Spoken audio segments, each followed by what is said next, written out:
You can call me stupid, yes, you can call me sheep. You can say I'm lazy, you can say I'm weak. You think that using her would get to me, and if you're right then you're in trouble deep. 'Cause I won't break, no I know I won't wait.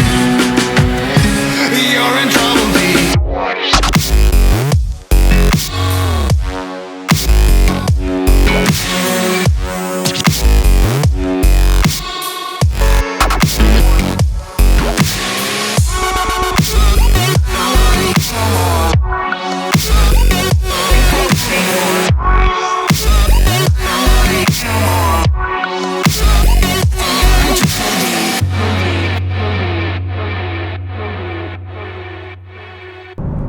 How's everybody doing today?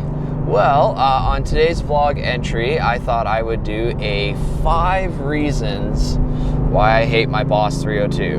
Now, don't get me wrong, guys. I do not hate the car, but there are, like all cars, little nuances and things that just make it not quite perfect and drive you a little bit crazy. So I thought I'd go over my 5 reasons why this car drives me nuts sometimes. All right, starting off with reason number 5. Reason number 5. Brake dust. I could not believe how much brake dust these brakes put off on this car. Drives me insane. It's like every time I wash the car, the next day, wheels are dirty. Gotta wash the car again. Gotta do something. I'm going through so much wheel cleaning fluid, it's driving me crazy on this thing. I know there's ways to go around it. I could do a set of ceramic brake pads, which I am gonna do, but it's just unbelievable how much these stock pads put off. I mean, come on, Brembo, you're the biggest name in brake manufacturer out there. Why can't you come out with a brake pad that doesn't put out so much dust? Makes me wonder how much the pads are getting chewed up. I don't know, I gotta look at them, but drives me nuts. Number 4. Now this is a 2013 Boss 302. It's the same for 2012. It wasn't until you get kind of like a GT500 or you get some of the newer ones where they have the MySync radio, which works great. I've had lots of Fords that have had it. It's a great system. But in this car, it's much more bare bones. And oh my God, does this radio not drive me nuts. I like to listen to music off of my phone, Bluetooth. So every time you get in the car, you have to reset it back to the Bluetooth. It just won't automatically connect.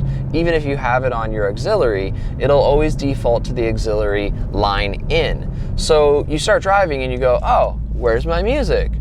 Oh, right, that's right, I gotta go into the settings. So you're trying to drive while going into the menu, toggling down to then find the source, switch it from line in to Bluetooth. Now you have your music. Every time you have to do it, without fail, it never defaults back to Bluetooth music or what you left it on. Drives me nuts. It's not the greatest sounding system, but it's better than nothing. I don't buy a car like this to listen to the radio, but sometimes when I'm on a long drive, you know, I want to hear something other than 5,000 RPM coming out of this beautiful Coyote engine, right? Number 3, adjustable suspension. So yes, it's really cool. The Boss 302 comes with adjustable shocks, so you can adjust the dampening. Really awesome. I've had lots of cars that have had that. Most of them are always aftermarket, which is not with the case with this car. But the little tiny screw heads on the top of these things, it doesn't matter what screwdriver you use, you're going to strip it. Every single time I go to adjust these things, I just cringe because I'm watching as I'm stripping away this soft aluminum or whatever it is on the top of these adjustable heads. And you gotta crawl into the trunk to do it. I mean, drives me nuts. At least the new cars, it's all electronic. You can just adjust it in the car. You don't need to get out and crawl into your trunk just to try and figure out what setting you are.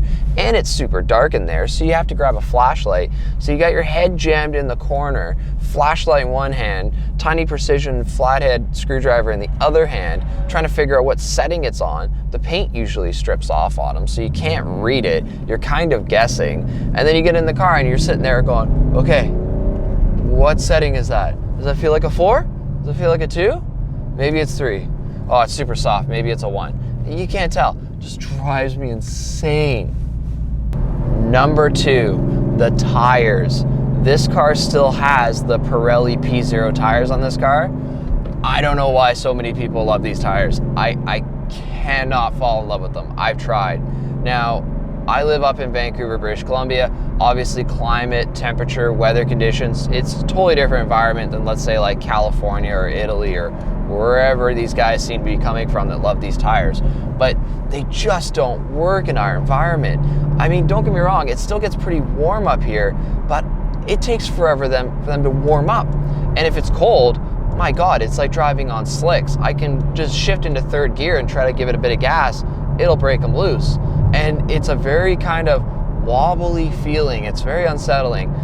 They're horrible in the rain. And I mean, it's Vancouver. Google it. We get a lot of rain up here. They don't work for us up here. I'm burning through these tires as fast as I can. I'm gonna autocross them, track them, whatever I gotta do to just like get rid of them. I don't wanna just rip them off because I'll never get anything for them. They'll just get hucked in the garbage. So I might as well abuse the crap out of them. But yeah, I'm definitely more of a Michelin and Continental fan. I've had both tires on cars in this environment before, and they do great in the rain. They're great in the summer. Maybe it's just the compounds that they do with their rubbers. They just work better for me and for where I live. So sorry, Pirelli, not your best tires for sure. All right, and that leaves me down to number one. And I'm sure it's no surprise for anybody who follows me on this channel or anyone who owns a Mustang from 2011 to brand new. It's the MT82 transmission. Oh my God, this thing drives me nuts. I cannot believe that Ford would put this in a car. I get it, you're trying to be competitive in a market where everyone's just a race to the bottom and you had to cut corners somewhere, you had to find a way to save some cost. But why this transmission? And they won't admit it. They keep saying, oh, you know, it's fine. They just tweak it every generation and leaves us scrambling to try and find solutions to the problems. I mean, I walk into the dealership and I say, hey, this thing's not right. And they go, it's within specs. That's what Ford says. I'm like, do me a favor. Open your web browser. Type in MT82. Tell me what comes up first. Oh, look at that. All the problems with the MT80 transmission and how horrible it is and how it locks out of gear and it's super stiff to shift. I don't get it. Why do I have to spend thousands of dollars to try and fix this? It's a Boss 302. It's supposed to be a track weapon. It's supposed to be an M3 killer. Yet, I can't kill an M3 if I can't shift into second gear or third. I can't believe it. Come on, man. It drives me crazy. So there you have it, guys. There's my 5 things I hate about my Boss 302. Once again, don't get me wrong, I love my car. I enjoy the crap out of it, but it does drive me nuts sometimes, and it does have things that make it not a perfect car, and that's fine. No car's perfect out there. All the things can be solved depending on how far you want to go with your car.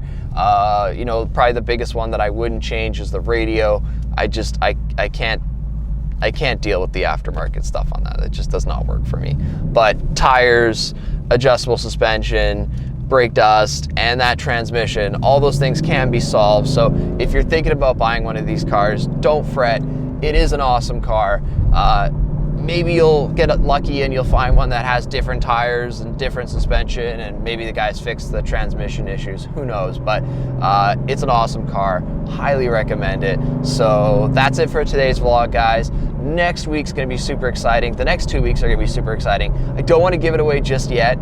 I wanna kind of leave a bit of a teaser, but a lot of cool things coming. So stay tuned. If you're not subscribing to the channel already, please do. I try to put videos out every week-ish. You know, some things come up. I traveled last week for work, so it didn't really work out for me. I was out of town. So yeah, please subscribe. I appreciate it, guys. Leave comments below. Let me know what you think of the video. Let me know what you think about your car and the 5 things that you hate about your car. Love to share it. Love the community and all the support. Thanks, guys. Have a good weekend. Take care. But when it comes to her, you better keep it sealed. Don't you dare say a single